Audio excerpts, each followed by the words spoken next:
할렐루야. 오늘도 예배당에서 예배하시는 우리 성도님들, 그리고 각 가정에서 각 처소에서 우리 예배하는 성도님들, 여러분들에게 하나님의 은혜, 위로, 하나님의 축복이 늘 함께 하시기를 주의 이름으로 축원합니다. 아마 어제 그제부터 이제 추석 연휴가 시작이 되어가지고 출타하시는 분들도 많이 있을 줄로 믿습니다. 우리 성도님들 어디서 계시든지 늘 예배하는 마음, 예배하는 중심을 잃지 마시기를 주의 이름으로 부탁을 드립니다. 오늘 아마 이제 자가격리에 들어가신 분들은 오늘 이제 다 해제가 아마 될 것 같습니다. 오늘 12시 이후로. 참 감사한 것은 한 분도 더 이상 확진자가 없다는 것이 너무너무 감사한 일입니다. 하나님께서 우리를 지켜주셨고, 오히려 우리가 이런 어려움을 당할 때에 우리 믿음을 더 연단하고 단련하는 그런 도구로 하나님께서 이런 시간들을 사용하시는 것 같다, 그렇게 생각이 듭니다. 여러분, 어떠한 상황에 우리가 처하더라도 원망이나 불평이 아니라 하나님께서 지금 우리를 연단하시고 우리를 더 다듬어 가신다, 이렇게 꼭 믿으시길 바랍니다. 그러면 우리 믿음이 금보다도 더 연단되어서 금보다 귀한 믿음으로 잘 세워져서 우리 주님께서 오실 때에 찾으시는 그런 믿음이 될 줄로 믿습니다. 우리 성도님들은 말세대를 살아가면서 늘 이 믿음을 잘 지켜야 됩니다, 여러분. 저는 이 본 말씀을 가지고 위를 바라보는 인생이라는 제목으로 오늘 나누고자 합니다. 한번 따라해 보시겠습니까? 위를 바라보는 인생. 외삼촌 라반의 집을 찾아온 이 야곱, 며칠이면 다시 집으로 돌아갈 줄 알았는데 한 달이 훌쩍 지나가 버렸습니다. 외삼촌 라반이 자기 집에서 일하는 이 야곱을 보고 욕심이 생겼어요. 야곱이 우리 집에 있으면 우리 집이 정말 유익이 되겠다. 그래가지고 한 달이 지나가니 야곱에게 말합니다. 야곱, 네가 내 조카지만은 우리 집에 이렇게 그냥 있는 것이, 싹도 안 받고 있는 것이 그렇게 그건 불공평하니까 내가 너에게 싹을 주겠다. 싹을 제안해라. 어떤 싹을 줄까? 네가 한번 제안해봐라. 그러니 지난 주일날 이 야곱이 어떤 긍정적인 것을 요구한 것이 아니라 삼촌의 둘째 딸 라헬을 내게 주십시오. 라헬과 결혼하고 싶습니다. 그것은 아버지 이삭에게 받았던 사명이기도 한 것입니다. 그래서 이 야곱은 둘째 딸을 얻기로 하고 7년 동안 봉사를 합니다. 7년 동안 봉사를 하는데 우리 지난주 살펴봤지만 7년을 며칠처럼, 수일처럼 여겼다. 그저 며칠처럼 여겼다는 것이죠. 왜요? 사랑하는 까닭에, 사랑하니까 힘든 그 7년도 그냥 수일처럼, 며칠처럼 여긴 것입니다. 우리가 잘 아는 그런 에피소드 이야기지만 영국의 한 여행사에서 영국 런던에서 프랑스 파리로 여행하는 가장 빨리 여행하는 방법이 무엇인가 한번 공모를 했다 그러지요. 그러니 어떤 사람은 비행기 타고 간다, 배 타고 간다, 비행기 타고 또 배 탄다, 또 여러 가지 교통수단을 이야기하면서 많은 방법을 이야기했지만 그 공모에서 선정된 방법이 뭐라고요? 사랑하는 사람과 함께 하는 것. 사랑하는 사람과 함께 여행 가면 그 먼 여행도 가장 빠르게 시간이 지나가므로 빨리 여행하게 된다. 그것이 이제 선정이 되었어요. 여러분, 우리 인생의 여행도 마찬가지인 것 같습니다. 우리 인생의 여행을 우리가 힘들지 않게 하는 비결은 다른 데 있는 것이 아니라 사랑하는 사람과 함께 하는 것입니다, 여러분. 우리 자신이 사랑받는 사람이 되어야 되고 우리 자신이 사랑하는 사람이 되어야 됩니다. 그럴 때에 그 인생 여행도 즐거운 것이죠. 신앙생활도 마찬가지인 것 같습니다. 신앙생활도 우리 주님을 사랑하는 마음으로 신앙생활하면 그런 신앙생활이 그렇게 힘들지 않는 것이죠. 드디어 야곱이 7년을 수일처럼 여기면서 일을 열심히 하고 난 이후에 7년이 지나고 라헬과 결혼을 하게 됩니다. 삼촌에게 라헬과 혼인시켜달라고 지금 이야기하고 라헬과의 결혼의 이야기가 오늘 본문의 이야기입니다. 여기 보면 7년이 지났습니다. 라반이 야곱을 불러가지고 수고했다, 7년 지났으니 라헬하고 결혼하라, 이렇게 이야기한 것이 아니라 야곱이 라반에게 찾아가서 삼촌, 시간이 지났으니 내 아내 라헬을 내게 주십시오 하고 요구합니다. 이 야곱은 7년 동안 일을 하면서 아무 생각 없이 그냥 세월만 보낸 것이 아니라 늘 라헬과의 결혼을 생각하고 기대하면서 살았다는 것이죠. 군대 간 우리 청년들 보면 군대 입대하는 그 순간부터 제대 날짜 언제인지 이게 수첩에 꺼가면서 그렇게 대부분 다 그렇게 지내거든요. 그러니까 이 야곱이 7년 동안 삼촌 집에서 일을 하면서 내가 라헬과 언제는 결혼한다, 7년 지나면 결혼한다, 이걸 항상 기대하면서 일을 했던 것입니다.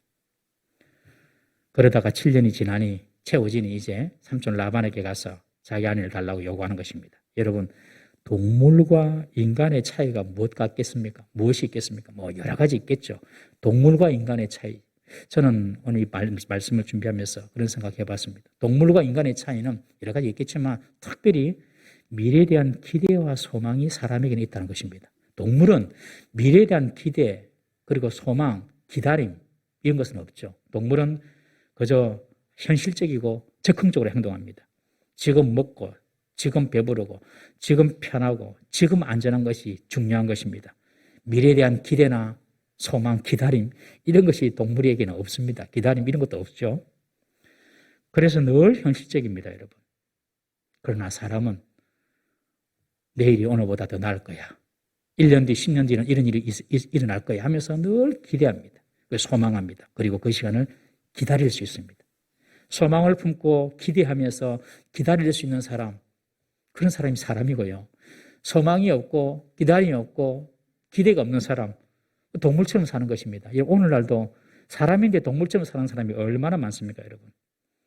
악인들이 그렇습니다. 하나님을 모르는 사람이 그렇습니다.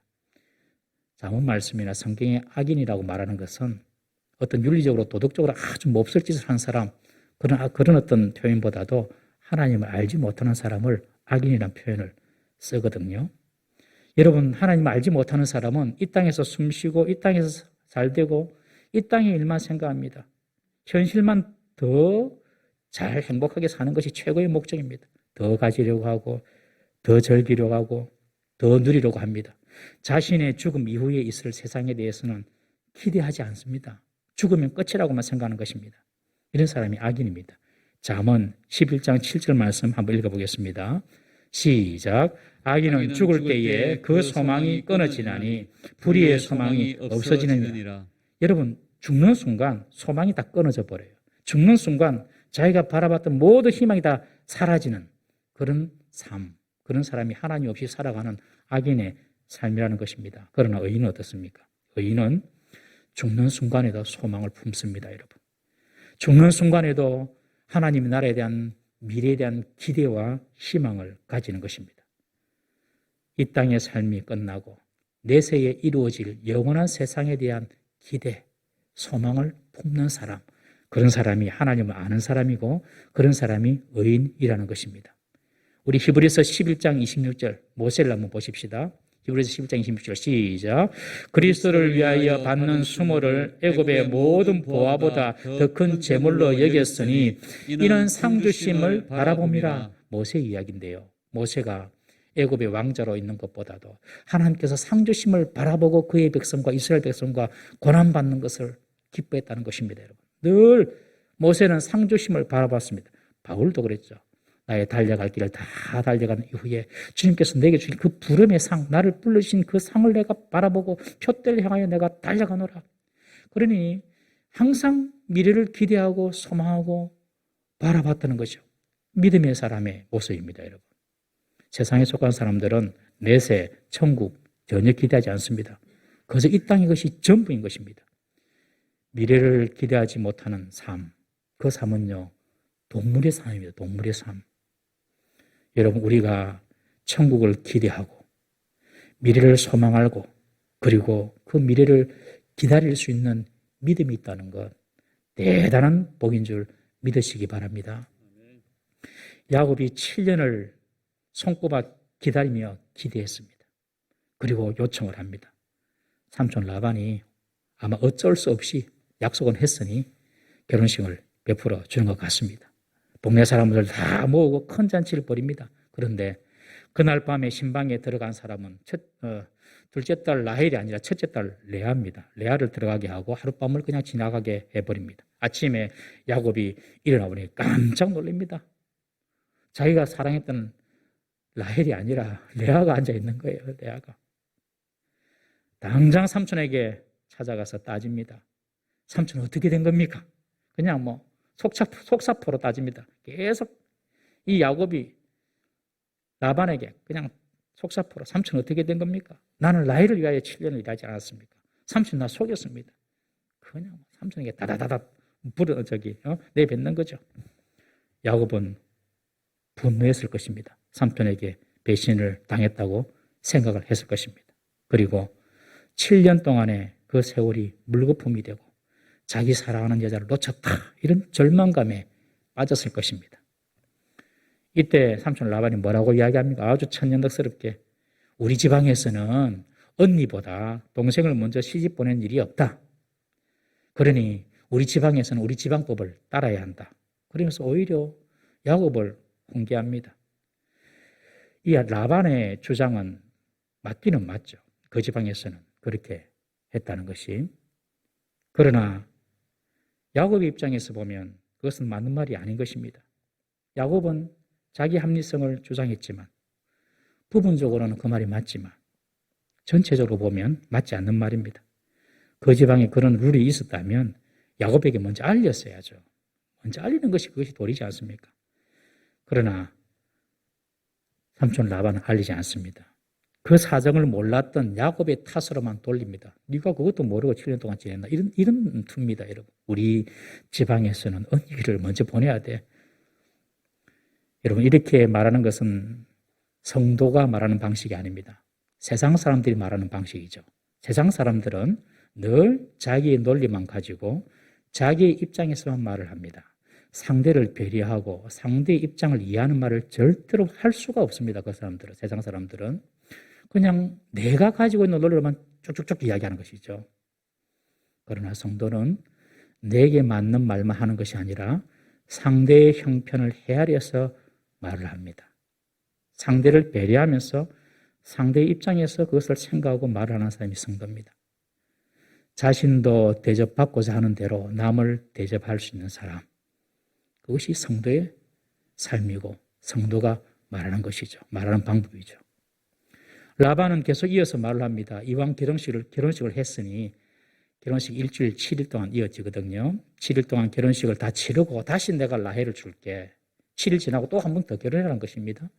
내가 다시 라헬을 줄 것이니까 7년을 너는 나를 위하여 더 봉사해야 된다. 그렇게 요구합니다. 야곱은 울며 겨자 먹기식이지만 울며 겨자 먹기식으로 어쩔 수 없이 라반의 요구대로 다시 7년을 라반을 위해서 봉사하게 됩니다. 어떻게 야곱이 라헬인지 레아인지도 구분 못했을까? 우리는 그런 의문점을 좀 가질 수도 있습니다만은 그 당시 결혼 풍속을 보면 일단 신부는요, 얼굴뿐만 아니라 온몸 전체를 다 가려야만 했습니다. 그냥 다 가려버려, 온몸을. 그리고 레아가 야곱 방에 들어간 때는 캄캄한 밤이었습니다. 밤에 결혼식이 이루어지거든요. 저녁에 시작을 해서. 그리고 야곱은 아마 이제 결혼 잔치의 주인공이 되어가지고 축복을 받으면서 술에 흥건히 취했을 것입니다. 그러니까 살이 분별력이 없죠.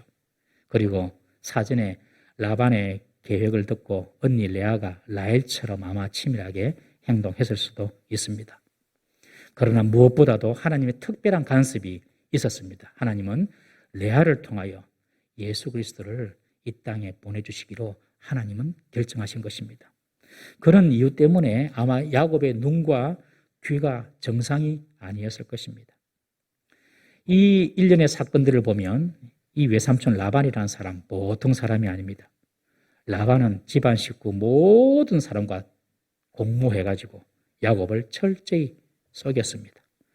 레아를 신방에 보내기까지 레아와 라헬의 입 단속도 철저히 시켰습니다.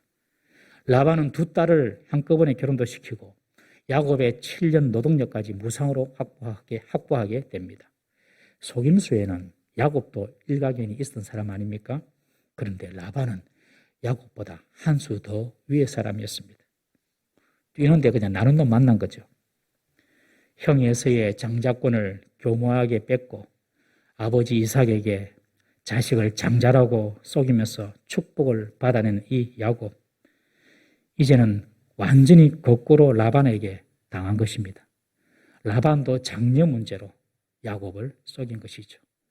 속여서 장자권을 뺏은 이 야곱이 그 장자의 문제로 자기가 지금 속임을 당하고 있는 것입니다. 심은 대로 거둔다는 하나님 말씀, 그 말씀이 야곱의 인생에 철저히 실행이 됩니다. 여러분, 남을 속이면 나도 속을 수 있습니다. 남의 눈에 눈물 나게 하면 우리 자신의 눈에서도 피눈물 나게 될 수도 있습니다. 그러나 남을 이롭게 하면 자신도 이롭게 되는 것입니다. 남을 이롭게 하는 사람이 되어야 됩니다, 여러분. 잠언 11장 25절 말씀 한번 읽어보겠습니다. 시작. 구제를 좋아하는 자는 풍족하여질 것이요 남을 윤택하게 하는 자는 자기도 윤택하여지리라. 이 현대인의 성경에서는 이렇게 번역을 합니다. 선한 일에 아낌없이 돈을 쓰는 사람은 부유해질 것이며 남에게 은혜를 베푸는 사람은 자기도 도움을 받을 것이다. 우리가 은혜를 베풀면 다시 그것이 내게 또 다른 은혜로 찾아온다는 것이죠. 우리가 타인을 용서하고 품으면 그것이 바로 내게도 돌아와서 나도 용서받게 된다는 것입니다. 그것이 하나님의 말씀입니다. 하나님은 야곱보다 더한 이 라반의 행위를 통해서 야곱이 자신을 볼 수 있도록 하신 것입니다. 여러분, 우리가 인생을 살면서 우리는 참 많은 종류의 사람들을 직접적으로 혹은 간접적으로 만나지 않습니까? 그 사람들 중에서 우리 마음에 드는 사람도 있습니다. 그런데 참 불편한 사람도 있고요. 또 교활하고 악한 사람도 있습니다. 선하고 정의로운 사람도 만나기도 하고, 어떤 경우에는 나를 적대하는 사람을 만나기도 하고, 또 어떤 경우는 내게 참 호의를 가지고 대하는 사람도 만납니다. 거짓말을 하고 나쁜 이야기를 퍼뜨리는 사람도 만나기도 하고, 사랑으로 그것을 이해하고 품어주는 사람도 만납니다. 정말 세상에는 사람의 생김새만큼 참으로 다양한 사람이 많습니다. 성격이나 품성이나 인격이 천차만별입니다. 이런 사람들 우리는 다 만나면서 살지 않습니까? 그러나 우리가 꼭 기억해야 할 것은 우리가 그런 사람을 만날 때에 그런 사람을 판단하기 전에 그런 사람들을 통해서 먼저 자기 자신을 깊이 살펴볼 필요가 있다는 것입니다. 하나님께서는 우리 자신을 하나님의 백성답게 만들어지도록 마치 철로 철을 연단하듯이 거짓말하는 사람은 거짓말하는 사람으로 연단하고 속이는 사람은 속이는 사람으로 연단해 나가시는 것입니다. 그런 관계를 통하여서 하나님은 우리 자신 깊은 곳에 있는 그 죄성을 바라보게 하시고 우리를 성숙하고 온전한 사람으로 만들어 가시는 거죠. 여러분, 우리가 내 자신을 볼 수 있다는 것이 바로 은혜의 시작인 것입니다. 로마서 2장 1절 말씀 한번 보겠습니다. 로마서 2장 1절 시작. 그러므로 남을 판단하는 사람아 누구를 막론하고 내가 핑계하지 못할 것은 남을 판단하는 것으로 내가 너를 정죄함이니 판단하는 내가 같은 일을 행함이라. 판단하는 네가 같은 거 행하고 있지 않냐? 어찌 보면 우리가 싫어하는 사람 중에 나의 모습이 있을 수가 있습니다. 그리고 그 싫어하는 모습 중에 내가 배우고 닮아야 하는 모습도 있을 수가 있습니다. 그런 사람들을 통하여서 하나님은 나의 허물과 죄성을 보게 하시는 것입니다. 여러분, 우리 가운데 이런 사람이 있습니까? 내 주위에? 그러면 그 사람만 비난할 것이 아니라 내 자신의 모습도 겸손히 돌아볼 수 있는 그런 삶의 태도를 지니시기를 바랍니다. 오히려 내가 분내고 내가 화내는 그 대상의 모습이 다른 면으로 나의 모습일 수가 있다는 것이죠. 하나님은 그런 인간관계를 통해서도 나를 온전하게 세워 나가시도록 일하고 계신다는 것을 믿으시기 바랍니다. 우리는 여기서 큰딸 레아의 입장을 한번 살펴볼 필요가 있습니다. 레아는 우리가 앞장에서도 보았지만 눈이 알레르기 약했다 이런 표현이 있는데 그 표현은 조금 외적인 모양이 조금 여성적이지 못하다 이렇게 해석을 할 수도 있다고 합니다. 이 레아는 라헬에 비해서 여성미가 좀 떨어지는 그런 사람 같습니다. 이 레아는 자기를 사랑하지 않는 사람, 그 야곱, 자기를 사랑하지 않는 사람을 속이면서까지 시집을 가야 하죠. 아버지가 그렇게 말씀하시니 레아도 야곱을 좀 좋아했기는 한 것 같습니다만 어쨌든 야곱은 레아를 원한 것이 아니에요. 그러나 아버지가 그렇게 말하니 어쨌든 자기를 싫어하는 사람에게 지금 시집을 가야 하는데 그 마음이, 이 레아의 마음이 얼마나 무거웠겠습니까? 야곱을 속이는 그 아버지의 계획에 이 레아는 어찌 보면 희생양이 될 수도 있었습니다. 뭐 동네 마트에서 물건 끼워서 파는 1+1도 아니고 마치 진짜 1+1처럼 끼워가지고 지금 레아가 지금 시집가는 거 아닙니까, 여러분? 첫째 부인으로 법적으로는 정실 부인이었지만 실제로 이 동생 라헬이 야곱의 사랑을 많이 받았기 때문에 자기는 사랑을 받지 못했습니다. 레아는 평생 야곱의 마음을 얻으려고 노력한 여인입니다. 그러나 결국 야곱의 마음을 평생 얻지 못한 슬픈 여인이었습니다. 레아가. 요새는 좀 아내가 꼭 남편에게 매여 사는 그런 형편은 아니죠. 오히려 요즘은 여자가 남자보다 좀 상위에 있는 것 같습니다. 여자 말이 더 파워가 있는 때가 많습니다. 제가 인터넷에서 우연히 이렇게 유머집을 보았는데요. 그 유머긴 유머인데 좀 씁쓸한 유머예요. 아내가 동창회를 다녀왔습니다. 아내가 동창회를 다녀오고 난 이후에 하루 종일 시무룩하게 있는 거예요. 그러니 남편이 묻습니다. 와, 친구들이 멋진 차 타고 와가지고 속상했나? 그러니 부인이 떼었다 마. 아니다 그러는 거예요. 남편이 또 이야기합니다. 와, 친구 남편이 사준 명품 가방 부인이 들고 와가지고 열받았나? 떼었다 그런 거 아니다 그러는 거예요. 그러면서 시무하게 있습니다. 또 남편이 묻습니다. 친구 아들이 공부를 잘해가지고 명문대 갔나? 우리 아들 명문대 못 갔으니 그것 때문에 기분 나쁘나? 떼었다 엄마. 치아라 말하지 마라. 남편이 부인이 저기압된 모습을 보고 기가 죽어서 방 안에 들어와가지고 좋아하는 TV 소리도 크게 못 켜고 조용히 있는데 싱크대에서 막 부인이 설거지를 하면서 혼잣말로 궁시렁궁시렁 하는데 그 말이 무슨 말인지 가만히 들어보니 이 말입니다. 아, 지금까지 내만 남편하고 살고 있었네. 웃어야 되는데 여기서는 내만 남편이 있네 지금. 다른 남편 다 죽었다는 거예요. 정말 좀 씁쓸합니다. 그러나 요새는 보면은 여성들의 지위가 많이 올라왔지 않습니까? 하나님 앞에서 남녀는 동등하고 공평한 존재인 것입니다. 저는 좋은 현상이라고 봅니다. 그렇지만 이 야곱 시대 때는 완전히 달랐죠. 야곱 시대 때. 이 레아가 야곱의 사랑을 받지 못하니까 정말 그런 모든 것을 잃은 그런 마음이었겠죠. 여러분, 우리 성도들 중에서도 레아와 같은 분이 있습니까? 받아야 할 사랑을 받지 못하는 사람이 있습니까? 아내가 남편의 사랑을 받아야 되고 남편도 아내의 존경을 받아야 되는데 받아야 할 것을 받지 못하는 사람이 있습니까? 자녀가 부모의 사랑을 받는 것이 당연한데 가정의 문제로 부모의 사랑을 받지 못하는 자녀가 있습니까, 여러분? 여러분, 그러나 여기에 하나님의 위로가 있음을 꼭 믿으시기 바랍니다. 우리 시편 27편 10절 말씀 보겠습니다. 시작. 내 부모는 나를 버렸으나 여호와는 나를 영접하시리라. 아멘.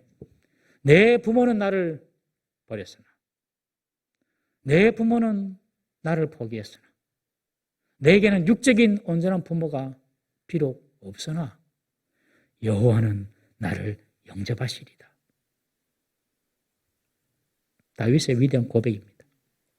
여러분, 부모의 사랑을 받지 못해도 하나님은 고아의 아버지가 되어주시고 사랑해 주심을 믿으시기 바랍니다. 남편의 사랑 좀 못 받아도 하나님께서 여러분 위로해 주십니다. 레아가 이 사랑을 받지 못함을 보시고 하나님이 불쌍히 여기십니다. 그리고 그 태를 열어주십니다. 레아를 통해서 우리는 인간적으로 특혜를 받지 못하고 소외되고 버림받은 자들, 그런 자들을 불쌍히 여겨주시고 돌봐주시는 하나님의 성품을 발견할 수 있습니다. 하나님의 기적의 시작, 하나님의 축복의 시작, 그것은 바로 하나님의 긍휼을 입는 것입니다. 우리 로마서 9장 15절 말씀 한번 읽어보겠습니다. 로마서 9장 15절 없습니까? 제가 읽어드릴게요. 모세에게 이르시되 내가 긍휼히 여길 자를 긍휼히 여기고 불쌍히 여길 자를 불쌍히 여기리라. 하나님께서 불쌍히 여겨주시면 그때가 바로 은혜의 시작, 축복의 시작, 기적의 시작이 됨을 믿으시기 바랍니다. 하나님은 자기 잘난 체 하는 사람 절대로 하나님께서 복을 주지 않습니다. 하나님 축복도 없고 기적도 없습니다. 하나님의 복을 받는 비결은 절대 하나님의 긍휼을 입는 것입니다. 예수님께서도 공생의 3년 중에 얼마나 많은 병자를 고치셨습니까? 그러나 모든 병자를 고치지 않았습니다. 예수님께서 병자를 고치신 데에는 몇 가지 조건이 있습니다. 예수님께 오는 사람, 그리고 예수님의 긍휼을 입은 사람. 우리 누가복음 18장 38절 말씀 한번 보겠습니다. 시작. 맹인이 외쳐 이르되 다윗의 자손 예수여 나를 불쌍히 여기소서 하거늘. 예수님께서 여리고성을 들어가시는데 사람들이 예수님 주위로 막 몰려다니니까 맹인이 저분이 누군가 알아보고 와서 외치는 말입니다. 사람들이 말합니다. 조용히 해라, 조용히 해라. 말을 하지만 이 맹인은 지금 그게 사람들이 눈에 들어오지 않습니다. 귀에도 안 들어오고요. 나사렛 다윗 자손 예수여 나를 불쌍히 여기소서. 예수님께서 무엇을 해주기를 원하느냐? 보기를 원합니다. 네 믿음대로 되라. 우리 자신의 문제도 주님의 긍휼을 입으면 문제가 해결될 줄 믿으시기 바랍니다. 내게 있는 내 자신의 문제, 주님의 긍휼을 입으면 해결됩니다. 마태복음 18장 27절 말씀 읽어보겠습니다. 시작. 그 종의 주인이 불쌍히 여겨 놓아 보내며 그 빛을 탕감하여 주었더니, 이것은 1만 달란트 빚진 자에게 그 종이 있었는데 주인이 불쌍히 여겨서 1만 달란트를 탕감해 줍니다. 몇 조에 해당하는 돈, 몇 조에 해당하는 돈, 몇 조에 해당하는 빚을 지금 탕감해 주는 것입니다. 불쌍히 여겼어. 여러분, 자신의 문제도 주님의 긍휼을 입으면 해결될 뿐만 아니라 여러분 물질의 문제도 주님의 긍휼을 입으면 해결될 줄 믿으시기 바랍니다. 누가복음 7장 13절 말씀 보겠습니다. 누가복음 7장 13절 시작. 주께서 과부를 보시고 불쌍히 여기사 울지 말라 하시고 그 관에 손을 대어서 청년아 일어나라 하시니 죽은 청년이 살아납니다. 나인성 과부의 아들을 살리시는 내용입니다. 과부를 보시고 불쌍히 여기사 과부로 살았는데 아들도 하나밖에 없어요. 그런데 그 아들이 죽었어요. 그러니 주님께서 불쌍히 계시고 요청도 안 했습니다. 이것은. 그런데 불쌍히 계시고 그냥 살려주신 거죠. 여러분 우리 자녀의 문제, 내 자녀의 문제도 주님께서 나를 불쌍히 계시면 그 문제 해결될 줄 믿으시기 바랍니다. 하나님의 기적, 하나님의 축복은요. 주님의 긍휼을 입는 것입니다. 여러분. 너무너무 중요한 거예요. 우리가 많은 기도할 필요 없습니다. 주여 나를 불쌍히 여겨주옵소서. 이것만 1시간 기도해도 저는 좋다고 봐요. 믿음의 위대한 거인들의 기도에도 늘 자신을 불쌍히 여겨달라는 기도가 있었습니다. 우리 시편 27편 7절 다윗의 기도 다시 읽어보겠습니다. 시작. 여호와여 내가 소리내어 부르짖을 때에 들으시고 또한 나를 긍휼히 여기사 응답하소서. 여호와여 나를 긍휼히 여기소서. 항상 다윗의 기도가 이런 기도였어요. 모세의 기도는 어떻습니까? 시편 90편 13절 시작. 여호와여 돌아오소서 언제까지니까 주의 종들을 불쌍히 여기소서. 모세도 그 위대한 이스라엘의 지도자 모세도 불쌍히 여기소서. 선지자들은 어떻습니까? 미가서 7장 19절 말씀 읽어봅니다. 시작.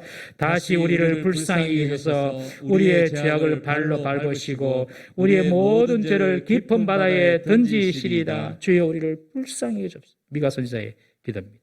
여러분 하나님께 불쌍히 여김 받는 것 은혜의 시작이고 축복의 시작이고 기적의 시작인 줄 믿으시기를 바랍니다.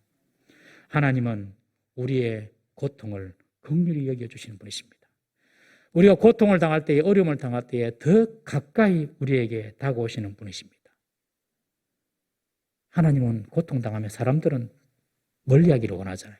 하나님은 더 가까이 오십니다. 고통 가운데 계신 주님. 하나님께로 더 가까이 갑니다. 고통 가운데 계신 주님, 변함없는 주님의 크신 사랑, 영원히 찬양하며 섬기리. 라헬이 그렇게 애를 써도 남편의 사랑을 받지 못하니 하나님께서 그를 긍휼히 여기셔서 그의 태문을 열어주시고 내 아들을 주십니다. 내 아들을. 여러분, 하나님은 우리의 고통을 외면하시는 분이 아니라 우리를 긍휼히 여기시고 우리에게 가까이 오시는 분이신 줄 꼭 믿으시기 바랍니다.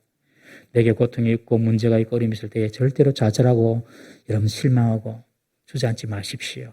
하나님께서 더 가까이 올 때인 것입니다.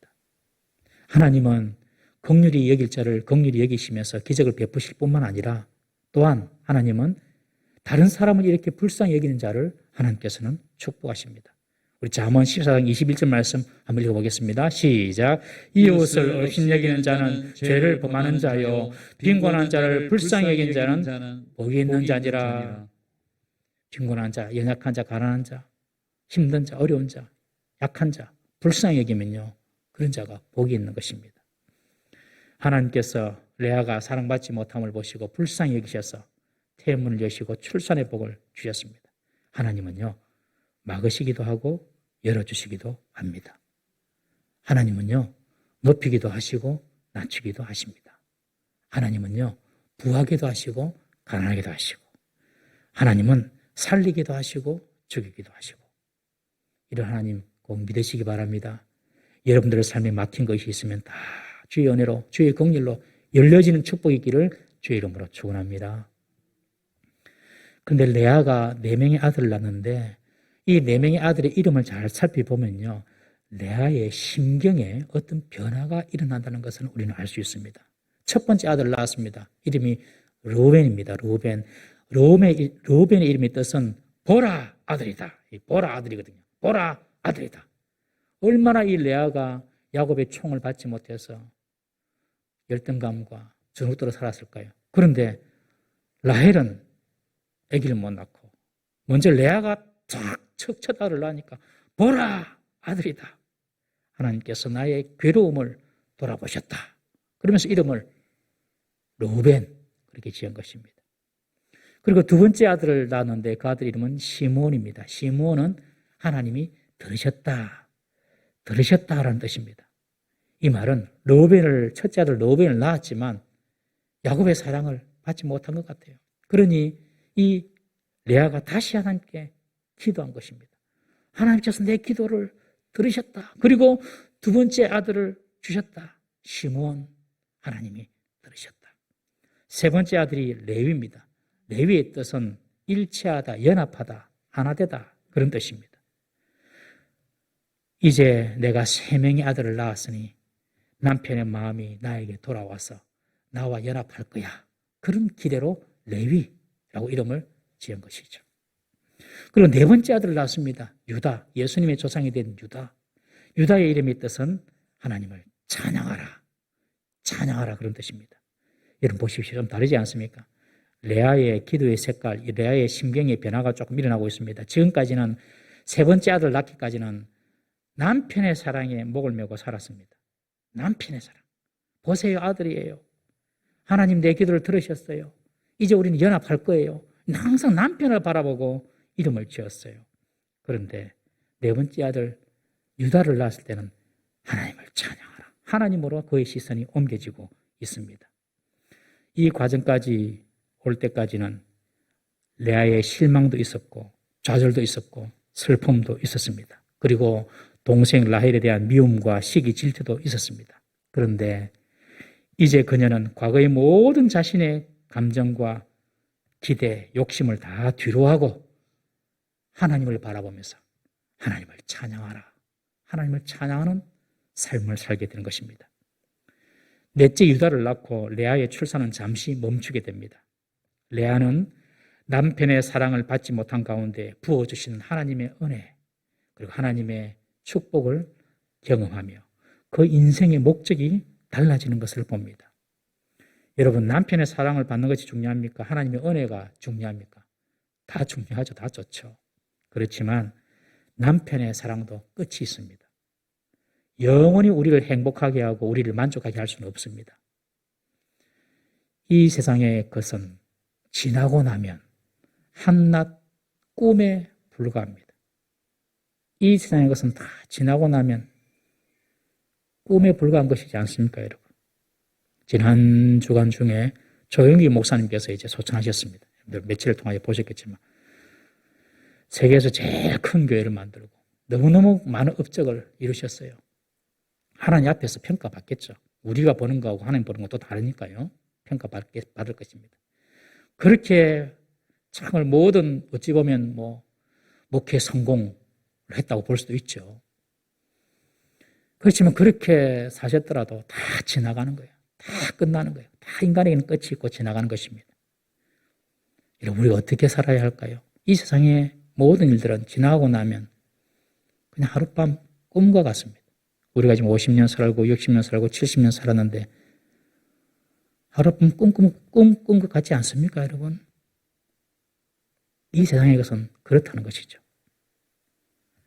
레아는 하룻밤 꿈과 같은 그 남편의 사랑, 거기서 이제 시선을 돌려서 하나님을 바라보는, 하나님을 찬양하는 삶으로 살게 됩니다.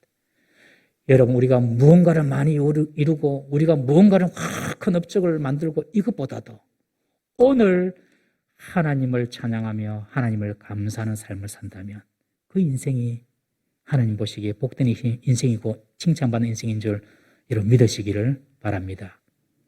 이 레아는 이제 하나님을 찬양하는 사람이 되었습니다. 사랑하는 성도님 여러분, 우리가 세월을 지내고 나이가 들어가고 여러 사건과 여러 경험들을 경험하면서 우리의 삶과 우리의 인격과 우리의 신앙에는 반드시 변화가 있어야 합니다. 땅만 바라보던 시선이 이제 하늘을 바라볼 줄 알아야 합니다. 세상 재미만 추구하던 인생이 이제 하나님을 찬양하고 하나님의 영광을 구하는 삶으로 변화되어야 합니다. 세상에 힘 있는 사람, 세상의 것 의지하고 사람의 마음에만 들려고 살았던 우리의 중심이 이제는 정말 하나님을 기대하고 하나님을 의지하는 진짜 믿음으로 바뀌어져야 합니다. 내 이름을 높이고 내 영광을 구하고 내 중심적으로 살았던 그런 인생이 이제는 정말 주님 중심으로 주님을 높이는 삶으로 바뀌어져야 하는 것입니다. 그것이 우리가 인생을 살아가는 이유입니다. 이유. 인생은요, 절대로 늙어만 가서는 안 됩니다.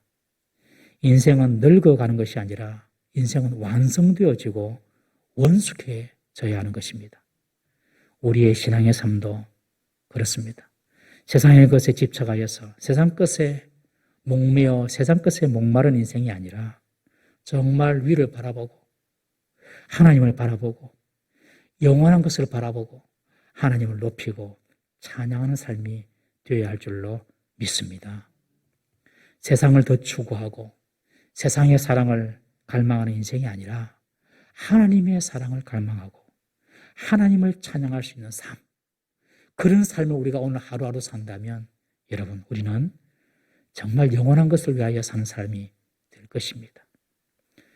하나님을 찬양하는 삶 살 수 있기를 주의 이름으로 축원합니다. 기도하겠습니다. 다 같이 한번 말씀을 생각하면서 기도합니다.